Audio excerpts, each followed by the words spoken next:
जे याला G semi Paithani म्हणतो म्हणजे ओरिजिनल नाही, डुप्लिकेट एक प्रकारे आपण म्हणू शकतो. हे धागे आपण हातात लगेच दिसतात ते. हे बघा ही जी बुट्टी बघा, ही बुट्टी सुद्धा एकदम ओपन हाताला लागते. तशी ही जी बुट्टी जी असते येवला पैठणी जी आहे, ही हँडमेडला तुम्हाला नसणार आहे बघा येवला पैठणीला.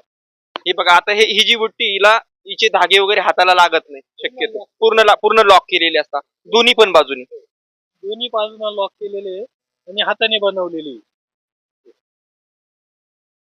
त्यानंतर या साडीत पूर्ण बुट्टी येणार एकसारखी. आणि दुसरी गोष्ट म्हणजे जे प्युअर सिल्क आहे ते असं गोळा जरी केलं तर असं हात फिरवल्यावर सॉफ्ट राहणार. ती ओरिजिनल येवला पैठणी असते.